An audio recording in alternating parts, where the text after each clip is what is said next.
What's good, Commanders fans? I just want to give you guys a quick update. Now, this is a rumor. This is from Ricky Scoops on Twitter. RICKEYSCOOPS. Now, I think he's the one that predicted the George Pickens to Dallas trade, the DK Metcalf to the Steelers trade. He did also talk about the Debo to DC trade like a day or two before it happened. Now, he has been wrong a few times, but he's been more right than wrong. He did say Jeremy Chin was going to re-sign with the Commanders, but I do think he is correct with this. Like, he does act like he's an insider, and he does get things right. Like, that's the thing. Like, and a lot of times, if you're gonna put your name out there, especially on Twitter and social media, like, you got to be right. Like, he's not just gonna post something. Like, some people on Twitter post stuff because they want to act like they have inside sources, or they'll troll like NBA Centel or Adam Scheffler on Twitter and make fake phony pages and post things. Like this guy Ricky Scoops does have some inside sources, or he does know some people. And his tweet has gotten 335,000 views right now, 2.4 thousand likes, 472 retweets. So we'll see. But basically what the tweet says is spooky season is coming. Terry McLaurin will be getting a new deal from the Commanders worth $30 million per year, and the extension should be completed before the season as details are still being finalized. A new deal for Scary Terry is coming. So $30 million per year is really good. Like, a lot of reports have said that, and even Jeremy Fowler was talking or was negative on what was going on in the offer, that the Commanders were low and Terry's too high. The Commanders are offering like 23.5, 24, and Terry's asking for DK Metcalf money. But I think 30 is perfect. That's what I said too. I said 30 from the jump. I think I said about like 31, 32 was about right, but 30 is perfect for both sides. 28, I was just fed up to it. I was like, hey, let's just call it a day and go with 28 million and just end it, so this guy can get on the field and get the chemistry going with Jaden before the season starts. I just don't want him to come in super duper cold and from not playing at all, and then just start playing, and because you just need the reps. It doesn't matter how good you are, you still need the reps. You still need the competition. You still need to play. And Terry needs that bad. You don't want to just come into the season cold. You can end up like Brandon Ayuk, unfortunately, knock on wood. Jamar Chase had a slow start last year, but he had a really good season. Terry had a slow start anyway. Terry is historically known to start slow in the beginning of the season, and then you open up yourself more for hamstring injuries, soft tissue injuries if you come in late and you're not working out and getting ready, and you're just on the sidelines. Even though he has been reportedly working out in the bubble with Jaden, even that is just not enough. It's just not enough. But $30 million per year is great. Now, Spooky Scoops or Ricky Scoops did not say the guarantees, but a new deal is coming soon. And I think $30 million. It's like, I feel like they could have got this done like a week ago or 2 weeks ago. Like, it did not have to drag out this long. I don't know if Buddy Baker was just hanging on to the DK Metcalf deal. Is that why it just went on for so long? But if they just would have started with $30 million from the jump, I think this could have been done a little while ago. And I think both sides. I'm not picking a side, whether I'm a Team Adam or Team Terry, whoever. I do agree with Terry that he does deserve more than what he has right now. I do agree with that. And I do agree with Adam on having a certain price. Terry is going to be 31 when the deal starts. And I don't think he's going to decline. I think he's going to be fine. I think him and Jaden are just going to be awesome together still.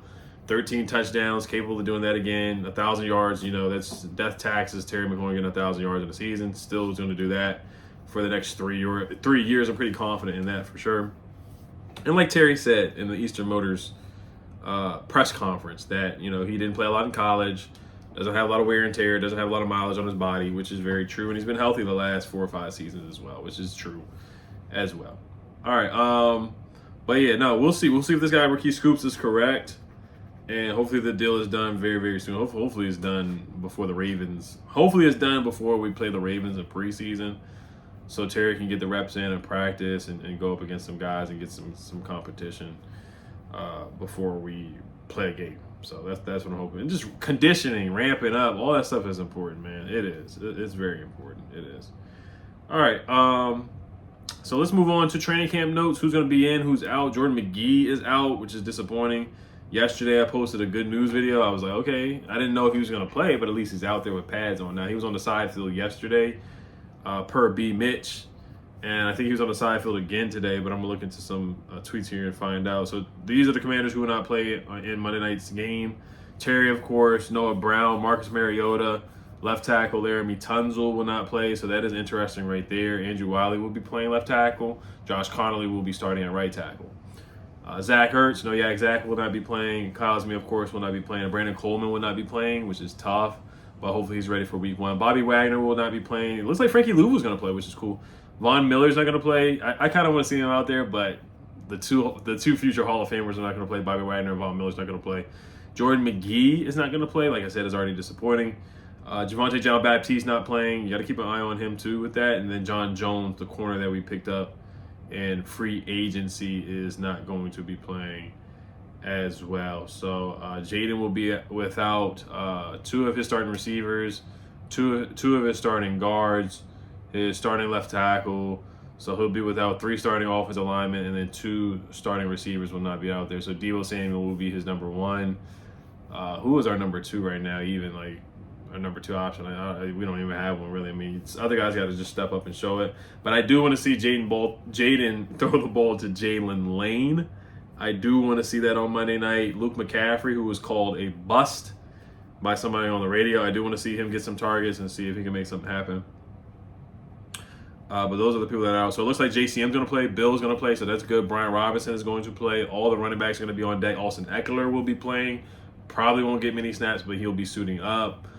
And Jeremy McNichols will be playing as well. So all the running backs will be out there. So I'm interested to see B-Rob. He probably will not play many snaps. And Jaden probably won't play many snaps either, but they will be suiting up because Joe Burrow, Jamar, T. Higgins, all those guys are going to be playing on Monday night. So that will be intriguing to see. All right, so let's go to some of the tweets here. Deebo Samuel caught a deep pass on who's the guy we just picked up, Daryl Worley. He beat him down the field. They posted a video on the Twitter page. Bill was in a no-contact black jersey today, but he is going to play. Candace Walls or Candy Walls, she says Javon Kinlaw gets better each practice. So Javon Kinlaw's been balling lately. Jaden Daniels connected with a 50-yard pass to Deebo Samuel. Perfect deep ball per Ethan Cadeau. And then the vibes were just high today. Like, Adam Schefter was there. Jaden's smiling and laughing with Adam Peters and talking to Dan Quinn. I think everybody was in a good mood with the Terry McLaurin news. And Cliff Kingsbury, he just really has motion, man. Like, his word holds weight. And he was a head coach before. And he did a darn good job as an offensive coordinator last year. Darn good job. He got coaching interviews as well. I mean, we'll see what happens this year. I hope he stays on the staff. I think he's perfect for the role that he's in right now as an assistant coach or offensive coordinator and be promoted to associate head coach. That's what I think would be best case scenario for us and him. But if he does want to leave and become a head coach, it is what it is, and I'm happy for him if he does that. Per Candy Walls, Luke McCaffrey made a nice catch today. Jalen Lane caught a pass from Jaden Daniels. Jalen Lane was on full display. I want to see him in the preseason, like what's going on. You know, they didn't target him much. He did make a tackle, but that's not what we got him here for. He did return 2 punts. They were fine. But I do want to see him get an opportunity. I think Jaden Daniels is going to give him a chance down the field on Monday night. Jordan McGee was hoping he would play in preseason 2. Game 2, Dan Quinn just shared he would not play. So, yeah, that's about it for today, guys. That is about it. That's about it. So, all right, you guys. As always, you guys let me know what you guys think. Health Commanders. Peace. Oh, I will be at the Bowie Bay Sox game tonight, so if you guys are in there, I know a lot of people don't watch the Bowie Bay Sox, but I got free tickets, so, you know, it is what it is. So taking the kids out, going there. Let me know if you guys are going to that game. Health Commanders. Peace.